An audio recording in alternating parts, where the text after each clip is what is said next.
Getting answers, true crime. What's typically a time to celebrate and gather with family turned tragic last year for one local family after 28-year-old Francisco Roman went missing, leaving his family with many questions. The two men arrested in connection with his death, charged with kidnapping resulting in death and causing the death of a person through the use of a firearm.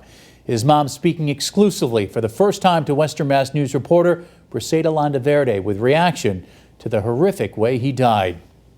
Well, that was my only son, my only child. So it was difficult. You know, he didn't deserve that. Mayra Arroyo continues mourning the loss of her only child, Francisco Roman Jr. On December 24th, 2020, the whole family was together to celebrate Christmas. Francisco left his mom's house that evening to head to his father's side of the family, but that's the last time he was seen. I went on with my day, of course, but in the nighttime, I usually will text him. 1 o'clock in the morning, I would text him and send him pictures of his son and his kids. Arroyo tells Western Mass News the response she got was not like her son, giving her a bad gut feeling. I just had gotten an okay. He usually is the type to tell me, Mom, go to sleep, look at the time. So he didn't respond. He just ignored saying what he usually says. And then came the next morning, Christmas Day. Arroyo texts her son wishing him a Merry Christmas and saying, I love you so much, but there was still no response. I started calling his brother, his father. I called his aunt, and no one had seen him. He never showed up to the family's house and his grandmother's house to see his father and his aunts. His mom says it wasn't like him to ignore his family on Christmas, especially his 3 kids. Arroyo says he planned to hand out Christmas gift cards to the rest of the family. He had a broken right leg, making holiday shopping difficult.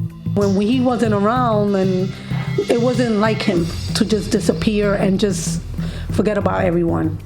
That's how we knew something was wrong.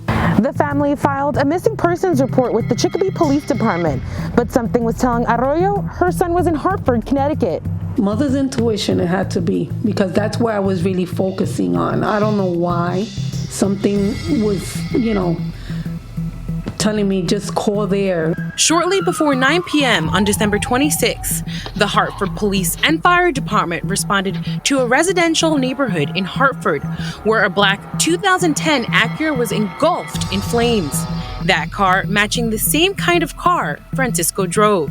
After the fire was put out, investigators discovered a male body in the back of the car. Arroyo says detectives contacted her, suspecting it was Francisco, and they needed help identifying the tattoos on his body. I knew it. I felt it in my heart. It was a devastating thing. I didn't want to hear anything else. I kind of blanked out. On December 28th, police officially identified Francisco as the victim. He had suffered several gunshot wounds, which the Connecticut medical examiner determined as his cause of death. My son didn't deserve to die that way.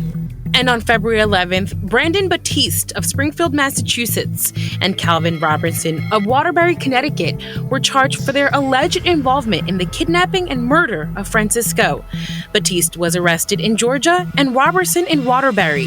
Authorities say if convicted, the defendants face life in prison, or the federal government could seek the death penalty.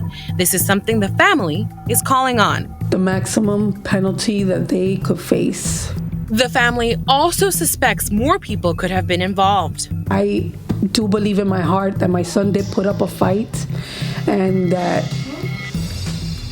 is a possibility that there was more people involved, because my son was a big person. Arroyo says her son was everything she lived for. He was a great person. He loved life. He had fun. He loved people. Everywhere we went, people loved him. People were happy to see him. 2 of his kids are now seeking therapy to help cope with the loss of their father. I love her so much. And the family hopes justice is served. He will pray at night with me. That's the type of person that they took away from me. For Western Mass News, I'm Briseida Landaverde. And Western Mass News reached out to Connecticut's District Attorney's Office regarding other suspects. They said this is an ongoing investigation and could not comment.